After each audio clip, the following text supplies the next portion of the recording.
Harper Audio presents The Greatest Prayer, Rediscovering the Revolutionary Message of the Lord's Prayer, by Dominic Crossan, read for you by Walter Dixon.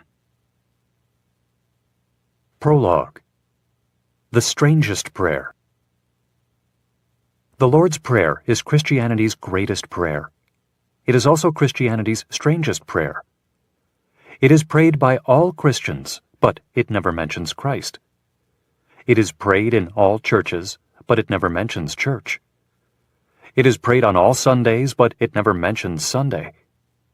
It is called the Lord's Prayer, but it never mentions Lord. It is prayed by fundamentalist Christians, but it never mentions the inspired inerrancy of the Bible, the virgin birth, the miracles, the atoning death, or bodily resurrection of Christ. It is prayed by evangelical Christians, but it never mentions the Evangelium, or Gospel. It is prayed by Pentecostal Christians, but never mentions ecstasy or the Holy Spirit. It is prayed by Congregational, Presbyterian, Episcopalian, and Roman Catholic Christians, but it never mentions congregation, priest, bishop, or pope. It is prayed by Christians who split from one another over this or that doctrine, but it never mentions a single one of those doctrines. It is prayed by Christians who focus on Christ's substitutionary sacrificial atonement for human sin, but it never mentions Christ, substitution, sacrifice, atonement, or sin. It is prayed by Christians who focus on the next life in heaven or in hell, but it never mentions the next life, heaven or hell. It is prayed by Christians who emphasize what it never mentions, and also prayed by Christians who ignore what it does. You could respond, of course, that there is nothing strange there at all. You might say, a Jewish prayer from the Jewish Jesus. Hence, nothing Christian or even Jewish Christian is present. But that only invites us to start the question of strangeness all over again. It does not mention covenant or law, temple or Torah, circumcision or purity, and so on. What if the Lord's Prayer is neither a Jewish prayer for Jews, nor yet a Christian prayer for Christians? What if it is, as this book suggests, a prayer from the heart of Judaism on the lips of Christianity for the conscience of the world? What if it is, as this book suggests, a radical manifesto and a hymn of hope for all humanity, in language addressed to all the earth? The Lord's Prayer is, for me, both a revolutionary manifesto and a hymn of hope. It is revolutionary because it presumes and proclaims the radical vision of justice that is the core of Israel's biblical tradition. It is a hymn because it presumes and produces poetic techniques that are at the core of Israel's biblical poetry. In ordinary everyday language, the word justice has come primarily, if not exclusively, to mean retributive justice. That is, punishment. For example, I was working on this prologue while in Denver on September 27, 2009. The Denver Post's Sunday headline was about DUI justice, and it discussed whether punishments were fairly and equally imposed on all accused persons. That headline took for granted that most readers would see the word justice and correctly understand that it meant punishment, judicial punishment, but punishment nonetheless. But the primary meaning of justice is not retributive, but distributive. To be just means to distribute everything fairly. The primary meaning of justice is equitable distribution of whatever you have in mind, even if that is retribution or punishment. Do not think this is some game with words. Here is what is at stake. The biblical tradition speaks of God as a God of justice and righteousness. Psalms chapter 99 verse 4, Isaiah chapter 33 verse 5, Jeremiah chapter 9 verse 24. Those two words express the same content. A God of justice and righteousness is a God who does what is just by doing what is right and does what is right by doing what is just. The redundant phrase proclaims that God's world must be distributed fairly and equitably among all God's people. Whenever, then, I use the term justice with respect to the biblical tradition, Jesus, or the Lord's Prayer, it will be distributive justice I have almost exclusively in mind. When the biblical tradition proclaims that revolutionary vision of distributed justice, it is imagining neither liberal democratic principles nor universal human rights.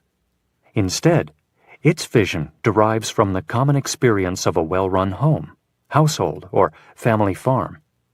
If you walked into one, how would you judge the householder? Are the fields well tended? Are the animals properly provisioned? Are the buildings adequately maintained? Are the children and dependents well fed, clothed, and sheltered?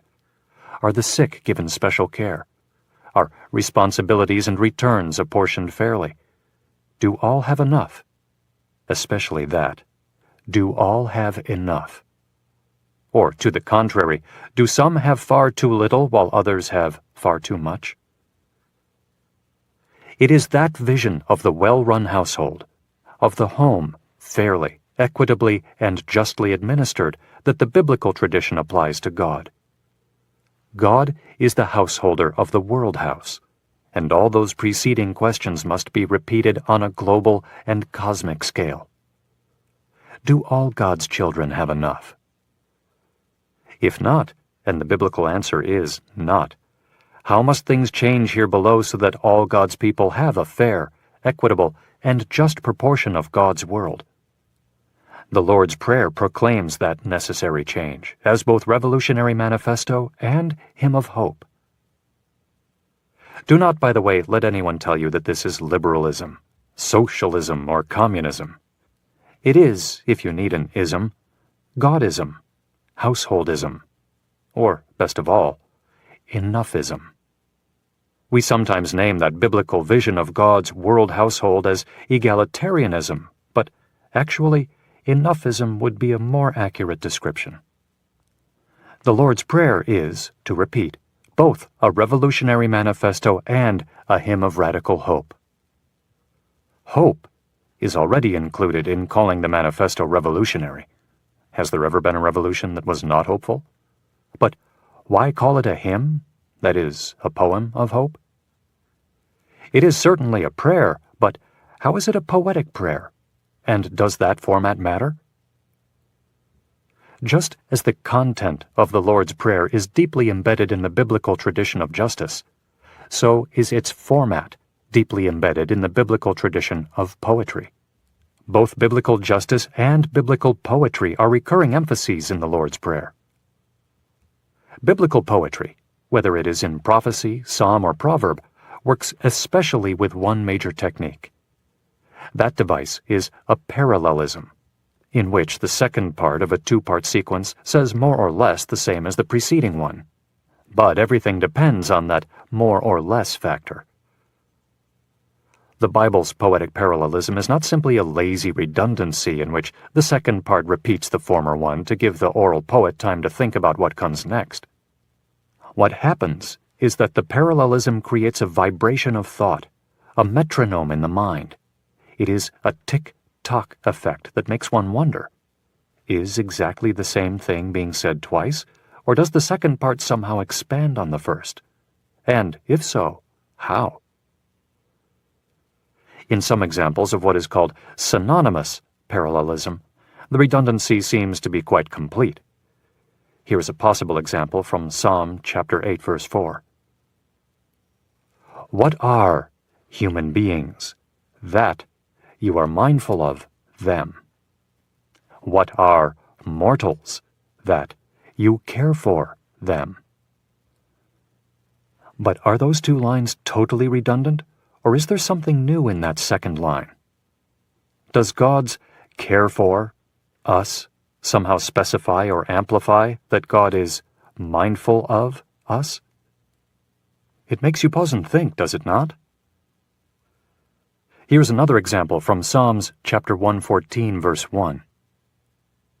When Israel went out from Egypt, when the house of Jacob went out from a people of strange language. The house of Jacob and Israel certainly mean the same people, but house of Jacob also recalls the whole saga of Joseph, which starts in Genesis 37. It reminds us that he was sold into Egyptian slavery by his brothers and eventually saved them all from starvation. It reminds us how Israel ended up in Egypt in the first place. It reminds us that all the persons of the house of Jacob who came into Egypt were 70. Chapter 46, verse 27. That is not redundant with, but expansive of, the first line. Poetic parallelism is a lure for meditation. Could it be, then, that the two halves of the Lord's Prayer, Matthew chapter 6, verses 9 through 10, which talks about the Father's name, kingdom, and will, and Matthew chapter 6, verses 11 through 13, which mentions bread, debts, and temptation, are in deliberate parallelism with each other? Poetic parallelism provokes thought, so I think a lot about that possibility and what it might mean. Furthermore, that mental dialectic between parallel lines, that question of how much redundancy there is even more emphasized in synonymous parallelism when one line is in the negative, not, and the other in the positive, but.